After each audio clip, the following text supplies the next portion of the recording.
Kita bacakan pertanyaannya setelah salam. Apa hukumnya orang yang sudah mengetahui dalil tentang isbal? Jadi bapak ibu yang belum tahu masalah isbal, bagi laki-laki menutup mata kakinya dengan pakaian yang diulurkan dari atas, tapi dia tidak mau menjalankannya dikarenakan dia berkeyakinan bahwa jika tidak sombong tidak apa-apa. Apakah isbal itu termasuk masalah furu'iyah? Jadi seperti saya bahasakan tadi teman-teman sekalian, kita harus kembali kepada para ulama.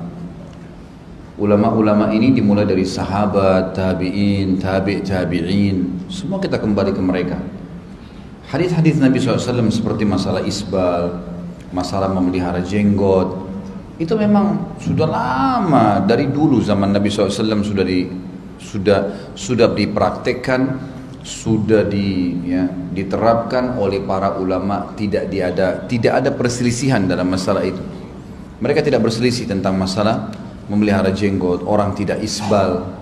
Adanya sekarang orang-orang yang bilang, oh kalau tidak isbal itu yang penting tidak sombong, ijtihad dari mereka.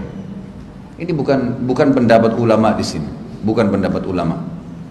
Jadi kita harus paham, pendapat ulama adalah kembali kepada ulama-ulama yang dulu, zaman dulu memang, bukan sekarang. Sekarang ini kalau ada di antara mereka yang bertolak belakang dengan pendapat ulama dulu yang lebih dekat dengan zaman Nabi SAW, maka dilihat dalil. Kalau dalilnya lebih kuat, silahkan diikuti. Tapi kalau dalilnya sama saja atau bahkan tidak ada dalil, hanya omong saja begitu, maka tentu saja pendapat ulama yang punya dalil yang didahulukan gitu. Khusus masalah isbal, saya tidak pernah menemukan ada satu pun perselisihan di antara sahabat, tabi'in tentang masalah isbal itu dibagi dua. Ada isbal, hadis yang menjelaskan tentang isbal karena sombong. Ada memang hadis yang menjelaskan tentang isbal bukan karena sombong. Dua-duanya ada. Dua-duanya hadis sahih.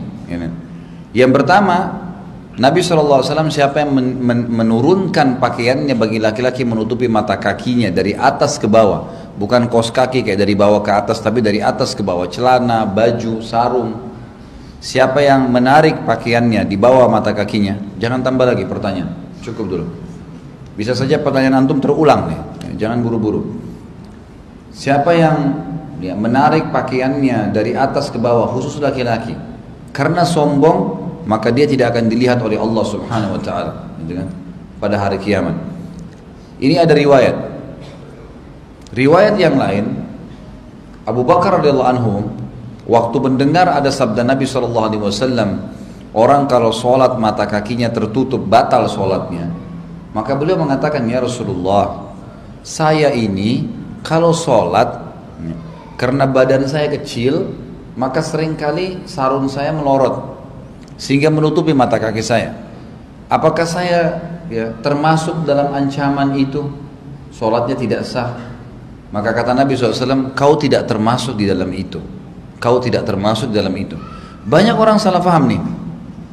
Dia narik hadis Abu Bakar ini tentang masalah melorotnya pakaian beliau, gitu kan? Maka yang kata Nabi SAW, kau tidak melakukannya, kau tidak seperti itu, atau kau tidak seperti orang yang sombong. Berarti di sini yang penting tidak sombong, tidak apa-apa. Fahami, Abu Bakar melorot pakaiannya, gitu kan? Bahkan dalam hadis dikatakan illa an ata'ahadahu, sampai saya menahannya baru dia tidak melorot. Artinya memang melorot betul, bukan dibuat-buat gitu. Bagaimana bisa anda tarik hadis ini kepada bolehnya yang penting tidak sombong? Karena jelas-jelas dalil.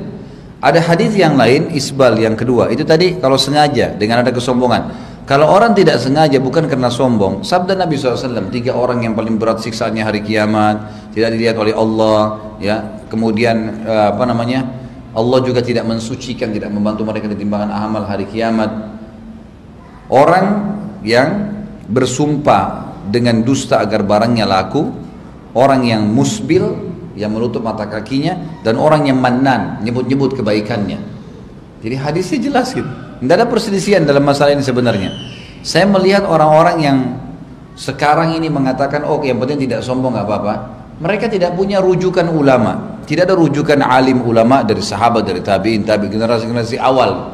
Mereka berijtihad melihat hadis, kemudian mereka berusaha menyampaikan. Sementara tingkat ijtihad, ijtihad itu upaya untuk mengeluarkan sebuah hukum. Ini ada kelasnya nih.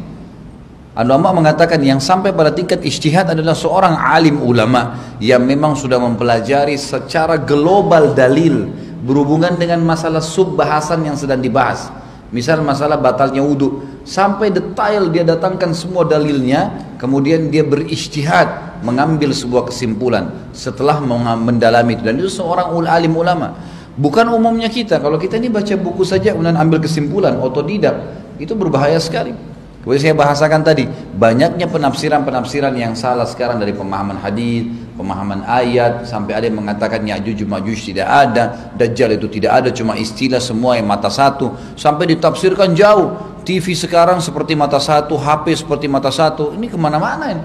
Padahal Nabi SAW menjelaskan, Dajjal akan keluar, dijelaskan oleh Nabi SAW, dari wilayah Khurasan, dari wilayah Iran, jelas, manusia. Dia akan berjalan, mata kanannya rusak, mengaku Tuhan, mata kirinya rusak, dia mengaku Tuhan dan seterusnya.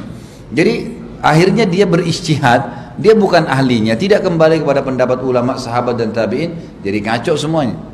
Makanya ulama-ulama kita sekarang mengatakan, orang kalau mau selamat dalam memahami agama ini harus kembali kepada pemahaman generasi awal Islam, sahabat, tabi'in dan tabi'in.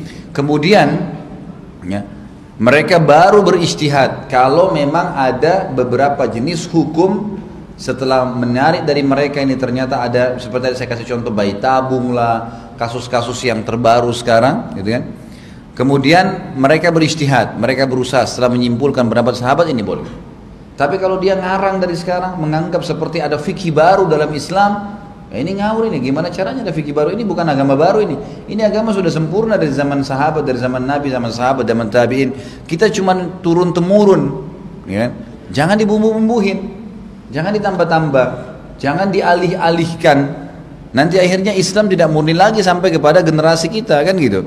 Makanya orang-orang yang mengikuti pemahaman para sahabat, tabi'in, tabi'in, ulama-ulama terdahulu, dan mereka juga sekarang sudah sampai pada tingkat ulama, pasti mereka tetap komitmen mempertahankan. Apalagi, maaf tadi pertanyaan berhubungan dengan masalah isbal, hadisnya ancamannya kuat sekali nih, gitu kan?